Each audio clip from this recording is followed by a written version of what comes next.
नमस्कार मंडळी, तुमचं तन्वी किचन कट्टा या यूट्यूब चॅनलवर तुमचं अगदी मनापासून स्वागत आहे। तर आज आपण पाहणार आहोत अगदी सोपी पद्धत बांगडा फ्राय। चला तर वेळ न घालवता आपण रेसिपीकडे वळूया। सर्वात प्रथम मी येथे 2 बांगडे घेतलेले आहेत। हे स्वच्छ पाण्याने धुवून घेतलेले आहेत व त्याला असे मधोमध कट करून घेतलेले आहे। व तसेच आपण आता येथे काय साहित्य घेतलेले आहेत ते पाहूया। येथे मी घेतलेले आहे मसाला घेतलेला आहे 4 चमचे, मीठ घेतलेला आहे, गरम मसाला घेतलेला आहे 1 चमचा, हळद घेतलेली आहे व कोकम घेतलेले आहेत, पाण्यात भिजवून घेतलेले आहेत। सर्वात प्रथम मी येथे अर्धा लिंबू घेतलेला आहे व तो अशाच पद्धतीने बांगडा मच्छीला आपण लावून घ्यायचा आहे। चारी साइडने आपण त्याला लिंबाचा रस लावून घ्यायचा आहे। लिंबाचा रस लावल्यामुळे बांगडा मच्छी फ्राय करताना चव अगदी छान येते। त्यानंतर आपण जो मसाला लावणार आहोत तो आपण येथे सर्व मिक्स करून घेऊया व या मसाल्यामध्ये आता आपण कोकमचे पाणी घालणार आहोत। तुम्ही कोकमचे पाणी नाही घातलात तरी चालणार आहे, त्याऐवजी आपण साधं पाणी देखील येथे चालू शकतं। हा मसाला आपण थोडं पाणी घालून पातळ असं करायचं आहे, जेणेकरून हा मसाला आपल्याला त्या मच्छीला छान पद्धतीने लावता येईल। पाहू शकता मी थोडं पाणी घालून छान असं पातळ येथे मिश्रण करून घेत आहे। अशाच पद्धतीने सर्व पातळ असं मिश्रण आपल्याला येथे करून घ्यायचं आहे व हा आता मसाला आपण या मच्छीला लावून घेणार आहोत।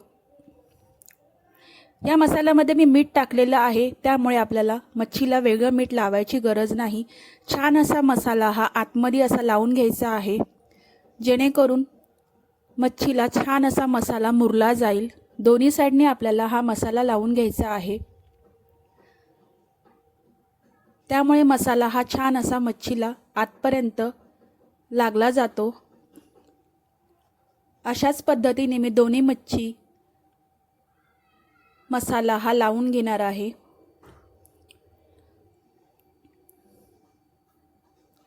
दोन्ही मच्छीला मी मसाला लावून घेतलेला आहे, तुम्ही पाहू शकता। आता आपण फ्राय करण्यासाठी येथे रवा घेतलेला आहे, मसाला घेतलेला आहे, 1 चमचा एवढं मी तांदळाचं पीठ, 4 चमचे एवढं बेसन पीठ व थोडंसं मीठ घेतलेलं आहे व हे सर्व मिश्रण आपण हाताने मिक्स करून घ्यायचं आहे। रवा फ्राय करायसाठी आपण जो मसाला आपण येथे तयार केलेला आहे, छान असं मिश्रण आपलं मिक्स झालेलं आहे। आता आपण जे मसाले लावून मच्छी मुरत ठेवली होती, आता आपण ही बांगडाची मच्छी या मसाल्यावरती रव्याचं सर्व कोटिंग करून घ्यायचं आहे। छान असं आपण या मच्छीला हे सर्व कोटिंग आपण येथे करून घेणार आहोत।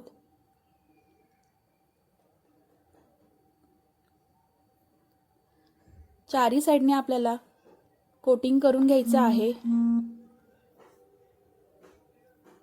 दोन्ही मच्छीला मी हे कोटिंग करून घेतलेलं आहे। त्यानंतर तव्यामध्ये तळण्या इतपत तेल घालून घ्यायचं आहे व त्यामध्ये मी 5 ते 6 लसूणच्या पाकळ्या घातलेल्या आहेत, त्यामुळे बांगडा मच्छीला चव अगदी छान येते। व अशाच पद्धतीने हळूवारपणे तुम्हाला ही मच्छी तेलामध्ये सोडून द्यायची आहे। दोन्ही मच्छी मी अशीच तेलामध्ये सोडून दिलेली आहे। लसूणची फोडणी दिल्यामुळे बांगडा मच्छीला चव अगदी छान येते। मध्यम टू हाय फ्लेमवरती तुम्हाला ही फिश भाजून घ्यायची आहे, छान अशी भाजून घ्यायची आहे। दोन्ही साइडनी तुम्हाला ही मच्छी भाजून घ्यायची आहे। अप्रतिम आणि चव देखील छान लागते व कोटिंग देखील बरोबर बसतं, त्यामुळे तुम्ही अशा पद्धतीने एकदा बांगडा फ्राय करून नक्की पहा आणि मला कमेंटमध्ये कळवा।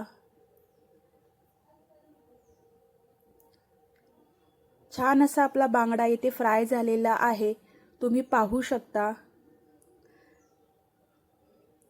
आपली रेसिपी येथे तयार झालेली आहे, तर नक्की कमेंट करून सांगा। व्हिडिओ आवडल्यास लाईक करा, शेअर करा व आपल्या नवीन चॅनलला सबस्क्राईब करा। धन्यवाद. भेटूया नेक्स्ट व्हिडिओमध्ये. स्वस्त रहा, मस्त रहा.